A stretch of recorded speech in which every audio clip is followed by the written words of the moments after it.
This morning, I got a story that might be new to you. I don't know, but we will see. And the story is about a man from God's Word. It's a couple of men, but specifically in the introduction, it's about a man who is one of the most written about men from ancient history. Not just in the biblical context, but one of the most written about men from ancient history.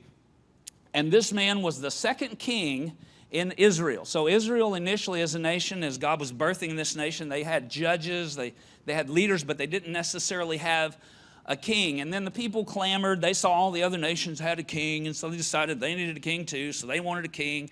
And so they appointed, their own king, a king named Saul. And so Saul became the king of Israel, and God sort of went along reluctantly and told Samuel the prophet to anoint Saul as king, but king consistently did his own thing and lived in disobedience.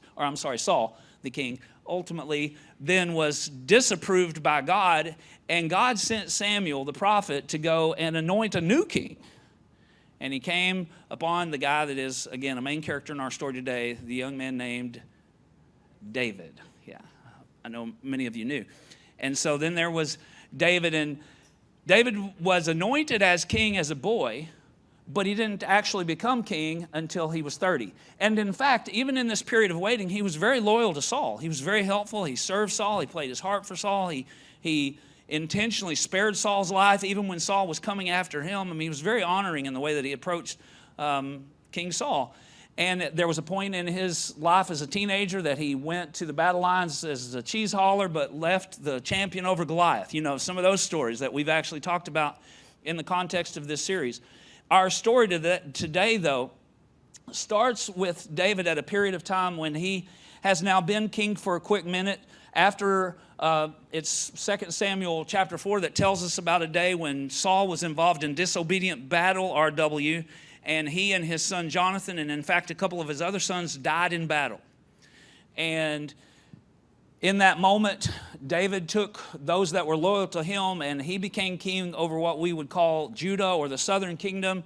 And one of Saul's sons that did survive that day, probably wasn't in that battle, was a man named Mephibosheth. And Mephibosheth, it's a dangerous name to say from the stage, but Mephibosheth became king over remnants of what were his father's kingdom in the northern parts of Israel, but only survived for 2 years. I mean, text for 2 years he reigned, but it was a shaky reign, and ultimately he was assassinated by two of his closest military leaders that were also family to him. And then David united the kingdom in one kingdom, united under the leadership of David. And then David, the word tells us in that portion of 2 Samuel that we read from, that he really listened to God. He was attentive, Don, in his listening. He would, every time the enemy would collect against him, then he would pray, God, do we go out against them? Do we fight them? What do we do? And he was very mindful of asking God for instruction and help and direction. He really leaned on God. Obedient David. And David wasn't perfect in his kingship. He missed a turn or two, but this was a man after God's own heart. And that's certainly the space we find him living in the story I'm about to tell you today. And in fact, it was during this time that David essentially vanquished all the enemies. For a season, the enemies were vanquished. He returned the Ark of the Covenant that had been in Philistine hands to Jerusalem. And when he first was leading the southern kingdom, he was in a place called Hebron. But after the death of Mephibosheth, he moved the kingdom to Jerusalem. And he was living in what was the king's palace with the Ark of the Covenant in a time of great victory. Setup for these stories usually is the most difficult. So I hope that worked for you. I didn't want to leave anyone behind. And so then we pick up the story today in 2 Samuel chapter 9 and verse 1. David sitting on his throne in Jerusalem reflecting on grace. And this is what the word says. One day David asked, is anyone in Saul's family still alive? So Saul, the former king. Anyone to whom I can show kindness for Jonathan's sake? Let me stop and give you a quick explanation. Jonathan and David became incredible friends. Which, when you consider that Jonathan was Saul's oldest son, that's pretty incredible that they would be great friends, because Jonathan would have been the heir to the throne. But Jonathan believed in David's calling to become king and supported him, like incredibly supported him in that calling. And they became great friends. And so now David is asking, is there anyone alive in Saul's family that I can show kindness for Jonathan's sake? And he summoned a man named Ziba, who had been one of Saul's servants. Are you Ziba? The king asked. Yes, sir, I am, Ziba replied. Then the king asked him, is anyone still alive from Saul's family? If so, I want to show kindness to them. Now understand how incredible this is, right? Because David is the king. Saul had been the previous king. And I don't know if you've studied much about history in this period of time, but kings were not usually nice to the former king's family, right? Because that family could at some point stake a claim to the throne.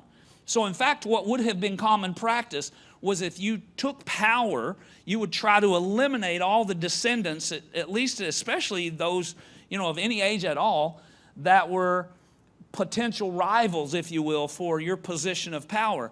But here's David going to Ziba. Now maybe even when he reached out to Ziba, right, Brooke, maybe Ziba was like, oh no, King David is calling for me.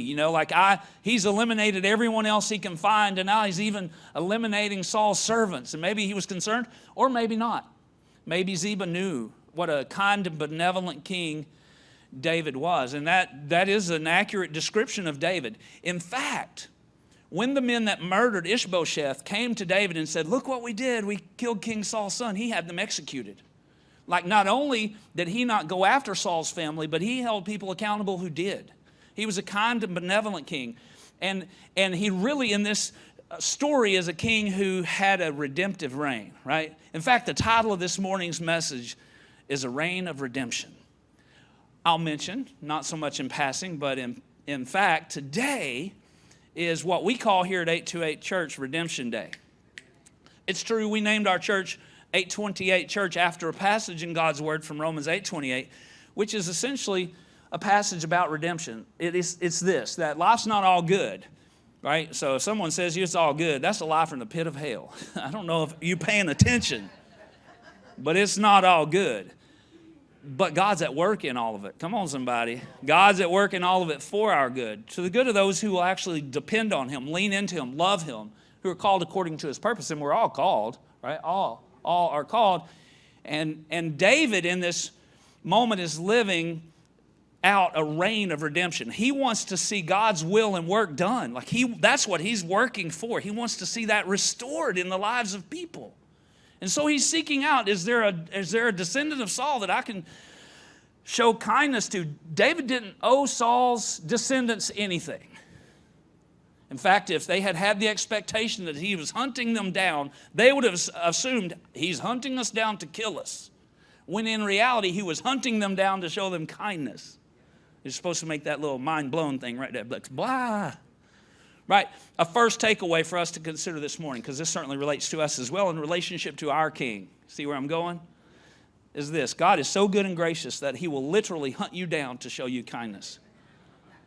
And He has to do that a lot too, by the way. Like, He literally has to hunt us down. We on the run.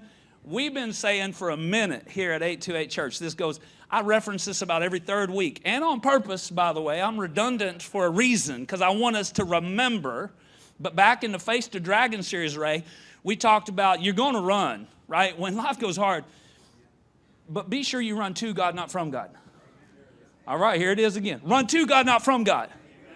Run to. You got me? Run to. Okay. Because life does happen to everybody. Run to. Not from. Run to God, not from God.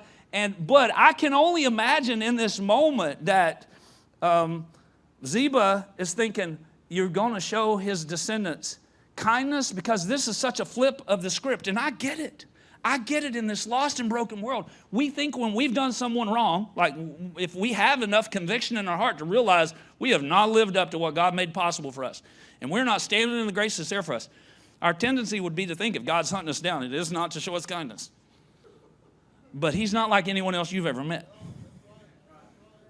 I'm going to talk about Jesus a little bit today on Redemption Day. Yeah, I didn't finish that. We made our own holiday.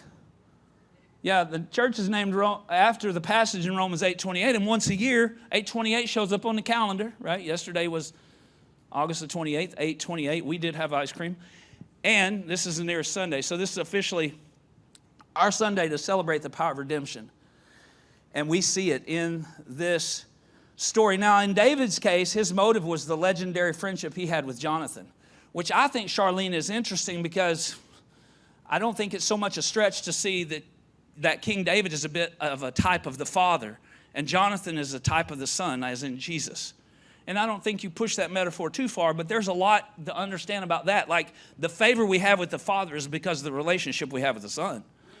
That's real. The Word teaches us about that. And I'm going to step out of this just for a second and read to you how this specifically applies to us from Ephesians chapter 2. Because here's what Paul, who was making horrible decisions. Like, he was so far off point, he was persecuting the church. Standing at the stoning of people who are trying to follow Christ. Motives were right, but he was off point and significantly.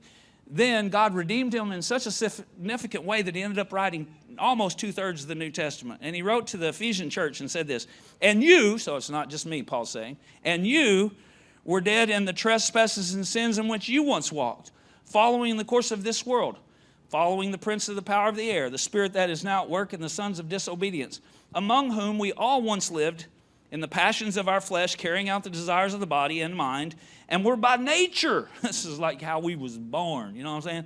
We're by nature children of wrath, like the rest of mankind. And then verse 4. This is a great place for a conjunction. Anybody? What a great place for a conjunction. But God, Ephesians 2 verse 4, but God, being rich in mercy because of the great love with which he loved us, even when we were dead in our trespasses, made us alive together with Christ. And I intentionally didn't put that on your screen. I hope Pat wasn't searching for it. It wasn't meant to be in there. I wanted to read it to you, right? But God, right? And so David's motive was the legendary friendship he had with Jonathan for reaching out, hunting down Saul's descendants for kindness. And God's motive is the legendary love he has for us. And the legendary love Jesus displayed for us on the cross. And then the word goes on in 2 Samuel 9 and verse 3, Ziba, so this servant replied, yes, one of Jonathan's sons is still alive. He's crippled in both feet. Where is he? The king asked. In Lo-debar, Ziba told him, at the home of Makir, son of Ammiel. So David sent for him and brought him from Makir's home. His name was Mephibosheth. And you can feel free to pray for me because I'm probably going to say Mephibosheth approximately 20 or 25 times, and I'm really hoping I won't misspeak and inadvertently say a curse word because it's tricky. His name was Mephibosheth. He was Jonathan's son and Saul's grandson. So there's a couple of things in that, not the least of which is that when he found him in a place called Lo-debar. Now, the prefix lo essentially means to negate. If you put lo on the front, then you're essentially saying it isn't whatever is to follow, right? So, and this word debar was a word that most commonly in this context probably meant pasture, but it was about location, like it was a place, it was a pasture. And it kind of depicted like it was a pasture, it had fruitfulness, except that when you put the word lo in front of it, Lo-debar meant that there was no pasture, there was no fruitfulness. Or in some context, the word debar even translated as thing. So there was no thing, nowhere, no place. When the king asked Ziba, where is he? Essentially what he says, he's nowhere. He's nowhere. Have you ever been nowhere? Like, have you ever felt like you landed up in this place and you're like, I'm nowhere. Nowhere good, nowhere fruitful, nowhere hopeful, right? Nowhere where the destinies that are locked up inside of me ever have any hope of coming out. And in Mephibosheth's case, certainly not in the palace that was promised to me. My destiny's been wrecked and has no hope of ever being restored. I was meant to live in Jerusalem. I was supposed to eat at the king's table. Never going to happen. I'm in Lo-debar. I can make you a little angry, just saying. Lo-debar? Wasn't there a step down from there somewhere? Like King's Palace, but not Lo-debar? Not really. Not in regards to our relationship with God. You're either in the king's house or you're not. You're either living into who God made you to be or you're not. And let me tell you a little bit about Mephibosheth. Because in his case, he was 5 years old when his grandfather Saul and his father Jonathan were killed in battle. And his nurse, the babysitter, the au pair that was keeping him, whatever, tried to make a getaway. She was concerned that the men of Gilead that were dominating the battle that day, Jonah would come after all the descendants. And so in an effort to save him, she fled. And in her fleeing, there was an accident, and he fell. And that's how he became crippled. Like he literally lost the ability to walk on his own in an accident at the age of 5. And now these many years later, David started reigning in his when he was around 30 and reigned till he was 70. This is probably somewhere in his 40s. And so Mephibosheth is now a young man, maybe even hitting 20-ish, somewhere in that range. And because we know that he had a son of his own already, but he's living in Lo-debar, and he's nowhere close to where he thought he would be. And maybe that's a description that we all understand. In fact, I'm sure that it is. All of us at some point have found ourselves in Lo-debar.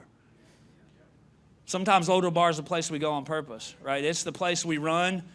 We run there. We run to get away from our problems. It's a place where we think, man, we're going to leave it all behind, and we find ourselves the worst kind of trapped or lost. That could be Lo-debar for us. But maybe in our case, we're like Mephibosheth, and the reality is we're in Lo-debar, and it has nothing to do with choices we made. That often happens to us too. It's something that happened to us. It's a circumstance that was beyond our control, and we land up in Lo-debar. We land up in a place of incredible discouragement or hopelessness. We land up in Lo-debar, a place where we have no hope or plan or intention of ever embracing anything that we believe was our original purpose. That's lost. Forget about it. We're in Lo-debar. You don't come back from there. And nobody's looking for us, and if they are, it's only, right, to kill us. Well, and if you feel like that's uniquely you, let me share another takeaway with you. Just this: we'd all be nowhere without grace. So if you think that's only you, you're just mistaken. That's everybody. And in fact, we're all still missing turns. Every single one of us still have moments of stinking thinking, and we're making bad decisions and poor choices and believing lies. But you can come back from that. You can always come back from Lo-debar. And in fact, the king has got servants out looking for you right now. The power of the Holy Spirit, even in this moment, in this house, is calling us out of Lo-debar. Don't live there. Don't live in the place of defeat or mistake. And it doesn't matter. My fault, your fault, nobody's fault. The king came for us. He's calling us out of Lo-debar. We don't have to live under that heavy weight of discouragement or depression. We don't. And I understand how we got there, because I've been there. But you don't have to stay there. That's what I'm trying to say. In fact, another takeaway for us is, thanks to the king, you don't have to stay in Lo-debar. I'm going to say it again. Thanks to the king,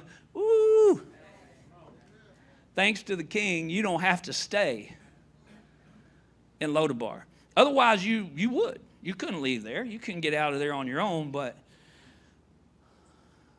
And in fact, 2 Samuel 9:6 tells us this: when he came. So, Ziba went and got him. I don't think he had a whole lot of choice. I don't know what Mephibosheth's response would have been. He found me. Certainly going to die now. Isn't that sometimes how we react to the convicting power of the Holy Spirit? Like the Holy Spirit's convicting us? And there's a lot of ways we can approach that. We can be like, I was supposed to be on the throne anyway, and I'm not going now. Or, oh boy, I've been found out, and there's for sure no hope for me now. The only thing coming my way is destruction for my own decisions. But whatever the case, Mephibosheth went with Ziba. I don't know if it was by compulsion or not, but here's what he found when he went. When he came to David, he bowed low in deep respect. And David said, "Greetings, Mephibosheth." Wow. Mephibosheth replied, "I'm your servant." Did you see it? That's amazing, right? That's amazing. That's amazing. Dale Carnegie, in a book he wrote in 1936, How to Make Friends and Influence People, said that a person's name is the sweetest sound they will ever hear. Right? Come on, John, Ricky, Eddie, right, Lindsay? Everybody, Kristen, everybody loves to hear their name. Like it's the sweetest sound. And Isaiah wrote for God, speaking to the children of God in Isaiah 43:1, and said this, "But now, Jacob, listen to the Lord who created you, O Israel. The one who formed you says, do not be afraid, for I have ransomed you. I have called you by name. You're mine." Somebody who feels like you're still stuck in Lo-debar, listen to me right now. He called you by name. He called you out by name. He didn't say, "Hey, all y'all people living in Lo-debar, get over here." He said, "Ron, I'm talking to you, son. Stop living in your own defeat." Right? Don't let your past mandate or dictate your future. Come on, come on, get out of Lo-debar. Anybody listen to the preacher right now? And I'm not talking about the preacher. I'm talking about the preacher. And then check it. So again, the word from Isaiah speaking to us, to Israel, we're grafted into that family. Do not be afraid. And then David literally spoke to Mephibosheth, 2 Samuel 9:7. Don't be afraid, David said. I intend to show kindness to you because of my promise to your father Jonathan. And look at this. Look at this restoration right here. He said, I will give you all the property that once belonged to your grandfather Saul. Now, Mephibosheth is in Lo-debar thinking none of that is ever even a possibility for him. He's being taken care of by someone, and that's amazing. Come on. And there are moments in our lives when we essentially need a little spiritual welfare, and that's okay, but don't stay there. Don't live in Lo-debar. Go get it. God's got something big for you. He's got big hopes and plans for you, and they are for peace and joy and purpose.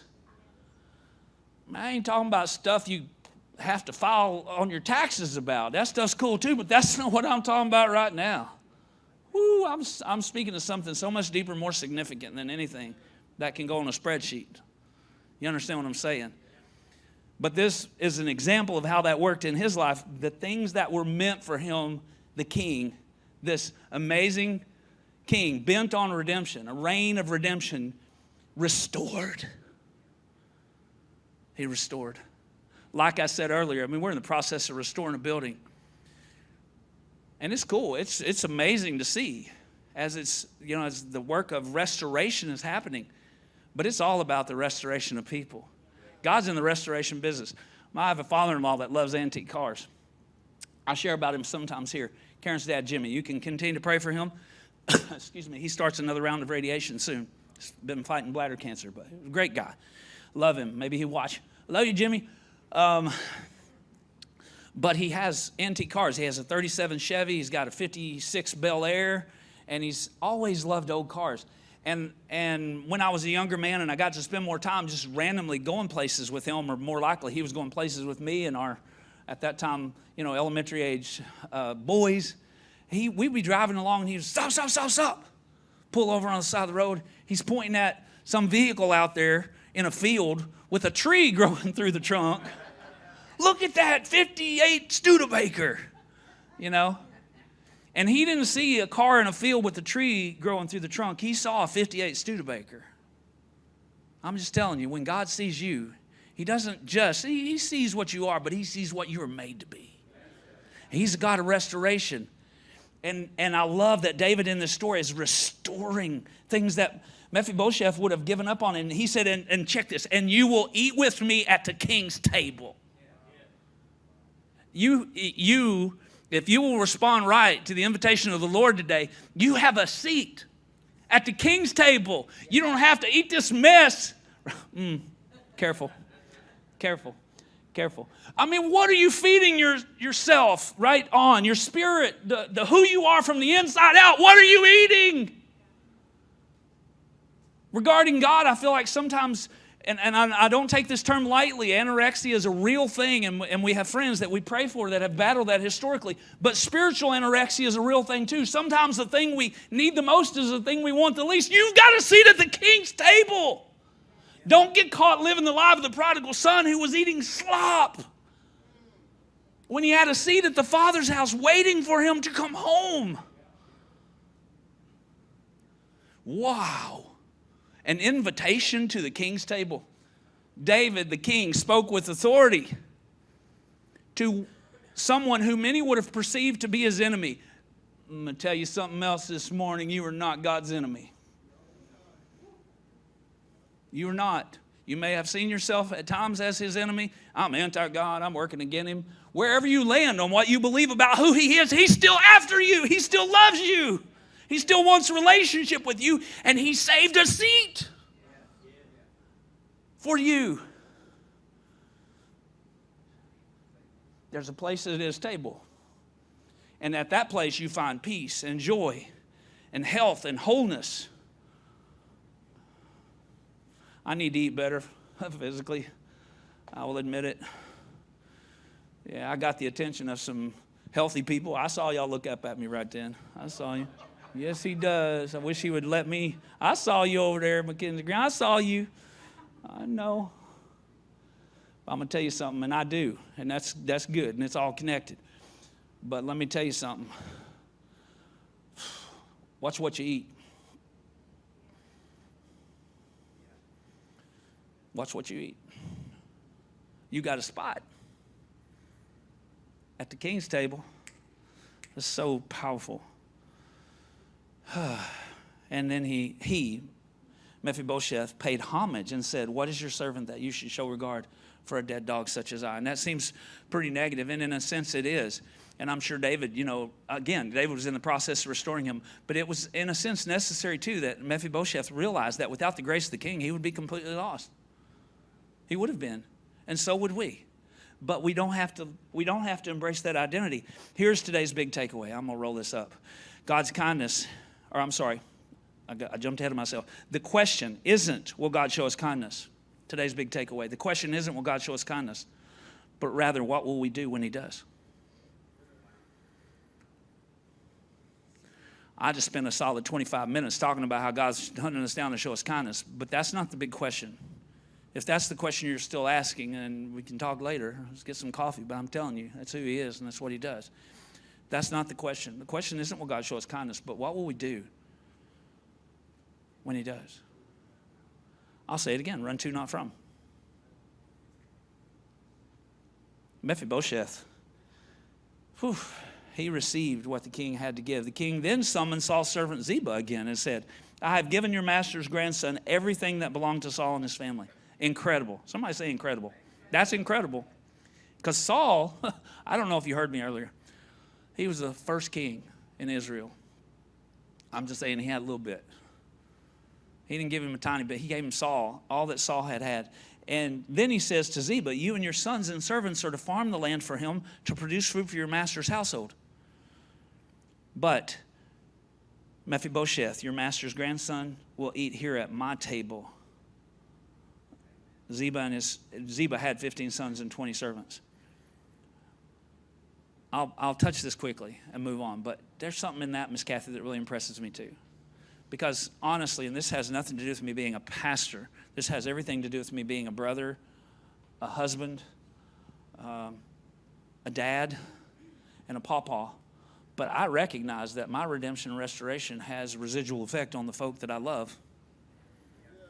My son Jacob, who was singing here and will be up again in a minute, we were talking about that this week. I said, "Look, I love your mom like crazy. I do. I love her like crazy." And I mean, my primary motive for treating her well is because I love her. But don't think for a second that it doesn't also matter to me what Judah's life looks like, because I care about him too. I mean, as if there needed to be other motives and motivations. I'm just fully aware that the work of restoration in my life has a residual effect. When David went and found Mephibosheth, it impacted Ziba's family. He said, "Well, there were servants farming the land." They didn't have a place until this restoration took place. And Mephibosheth, he's going to eat at the king's table. That produce was for that group of people that God would impact through the favor he showed to Mephibosheth. And he has people in your life and circle he would impact too. I said I would be quick, so I'll just share the takeaway and move on. God's kindness and your redemption have a massive residual effect on those around you.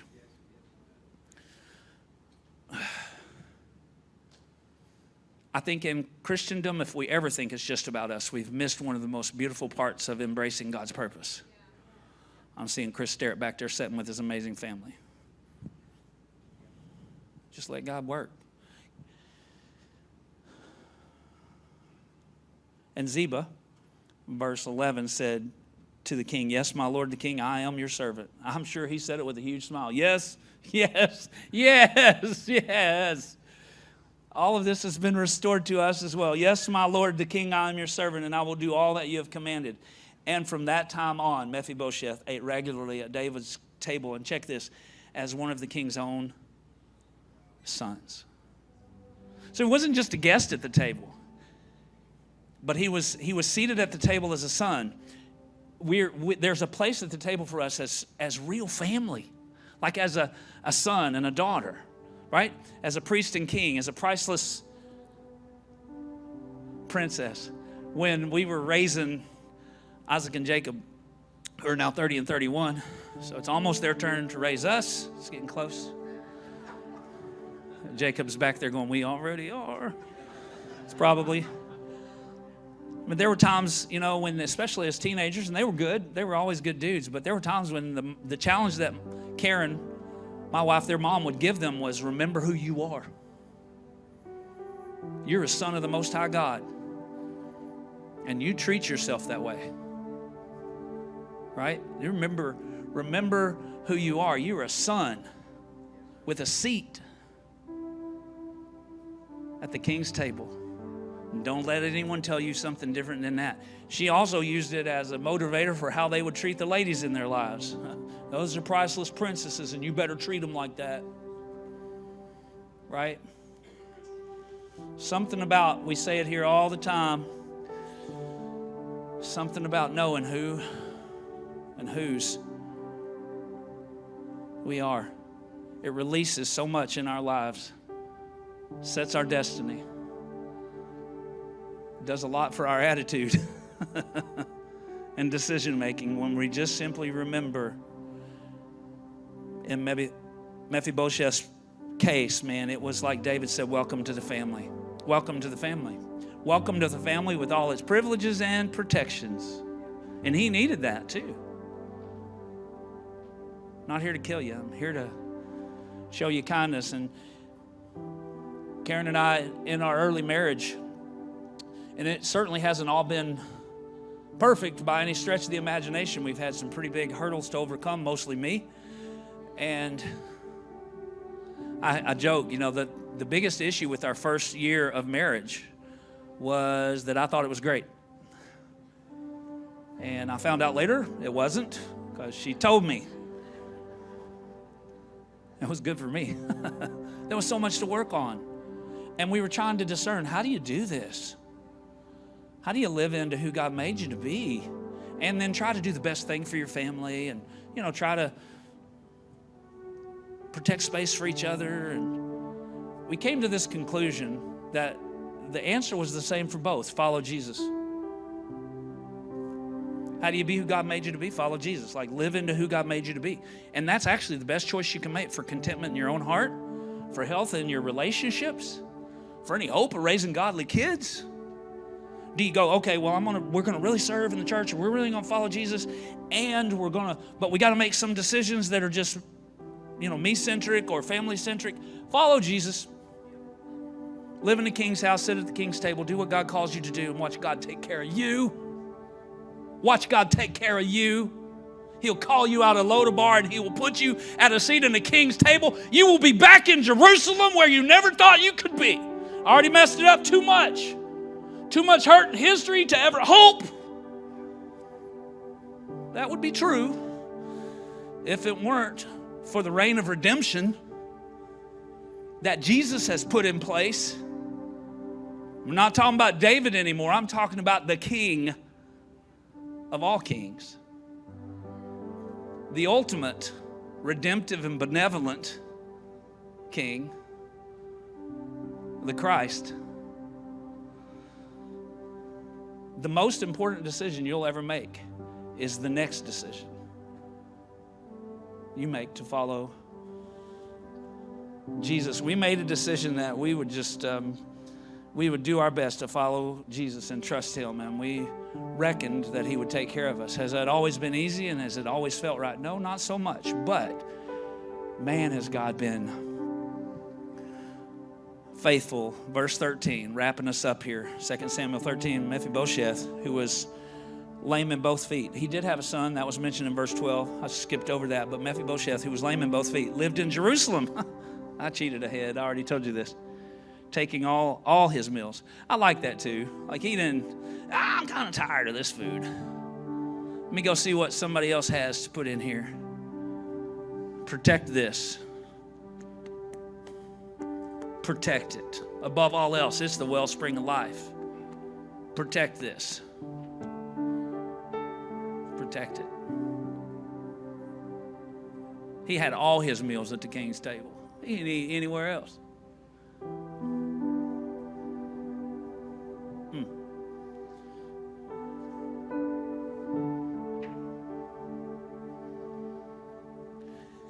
And then it occurred to me that if he had had a different response, I'll go back to that one takeaway and I'll step off the stage.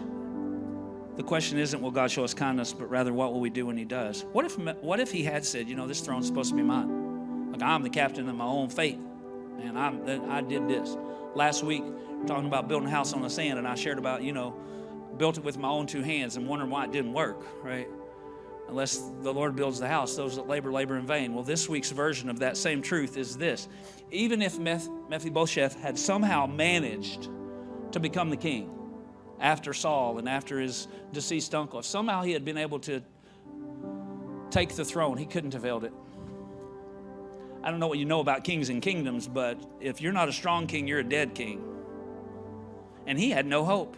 Like if they had put him in power, someone would have taken him out. And if you try to be the captain of your own fate, if you try to be in charge of your own life, I don't want to lose control. Well, the most obvious way to lose control is to try to keep control. But when you give control to God, then somebody with the power and authority to make your life work the way it was meant to live will be in charge. He couldn't have held it anyway. But he had all the privileges and the protections he would have had he been king. Probably had to work a little less too. Help us, Lord. Because he let the king be king. What about you? What about me? And then his testimony. I wonder what his testimony was like. Like folks from Lo-debar hit him up. How you doing, man? I'm shocked you're still alive. No, man. This king is great. You can get out of, no, I can never get out of Lo-debar. The difficulties are too significant. My hurt is too heavy. My past is, no way I can get out of Lo-debar. Maybe his response would have been, you just don't know this king. It's time to come out of hiding. And I know there are many of us that we would say, yeah, but I'm the exception to this rule. I'm the exception. I can never live the kind of life that God meant for me to have. You just don't know. You don't understand. You don't understand. You don't know about my Jesus. Well, you don't know how big this mountain is. You don't know how big my God is. You don't understand the reign of redemption that I believe in this world. You don't know about my Jesus. So don't you tell me about your mess. I will tell you about my Messiah.